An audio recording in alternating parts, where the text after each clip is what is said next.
3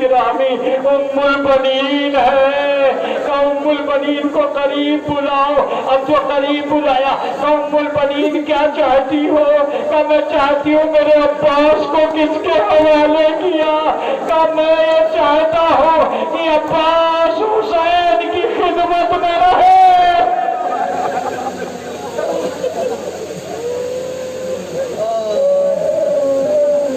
جنازہ گھر سے نکلا, مسجد کی دیواریں جھکنے لگی, ملائکہ جنازے میں شریک ہوئے. امام حسن اور امام حسین جنازہ دفن کر کے واپس آ رہے, ایک دوسرے سے اپنے بابا کی باتیں کرتے جب تابوت اٹھانا اس واقعے کو مت بھول جانا. روایت یہ بتاتی ہے کہ اچانک جناب امام حسن نے امام حسین سے کہا بھیا تم کسی کے رونے کی آواز سن رہے ہو؟ کہا ہاں کوئی آدمی ہے جو کسی گڑھے میں گر پڑا ہے, چلو اس کی مدد کرتے ہیں. اب جو دیکھا تو کیا دیکھا کہ ایک نابینا ہے جو اس گڑھے میں چاروں طرف سر ٹکرا کے کہتا ہے کہ ہائے کھانا کھلانے والے, ہائے شربت پلانے والے, کہاں چلا گیا ہے؟ میری بھوک بیکار ہو رہی ہے. بس روایت بتاتی کہ جناب امام حسن النشیب میں اتر گئے اور ایک مرتبہ اس کے سر کو اپنے زانو پہ رکھا, اور جیسے ہی زانو پہ رکھا پوچھا بھائی کیا ہو گیا ہے؟ کہا بھائی میں 3 دن سے بھوکا. اللہ خدا آپ کو کسی غم میں نہ اڑائے. بھائی میں 3 دن سے بھوکا ہوں. امام حسن نے فرمایا اے بھائی اتنا تو بتا 3 دن سے پہلے تیرا انتظام کہاں سے ہوتا تھا؟ کہ ایک شخص آتا تھا جو یہ کہتا تھا کہ ایک بھائی کے پاس بیٹھا ہے, وہ مجھے اپنے ہاتھوں سے کھانا کھلاتا تھا, مگر 19 کی صبح سے وہ میرے پاس نہیں آیا. بس امام حسن نے اسے گلے سے لگایا, آواز دیے بھائی ارے وہ میرے بابا امیر المومنین تھے جو روزانہ تیرے پاس آتے تھے, ہم انہی کی قبر بنا کے آ رہے. اس نے کہا مجھے قبر تک پہنچاؤ. بس روایت یہ بتاتی ہے کہ امام حسن اسے قبر تک لائے. وہ علی کی قبر سے لپٹ کے کہتا ہے اے میرے مولا اب ایسی زندگی کیا ہے, تیرے بنا زندگی کیسے گزرے گی؟ سیعلم الذین ظلموا ای منقلب ینقلبون. ماتم حسین.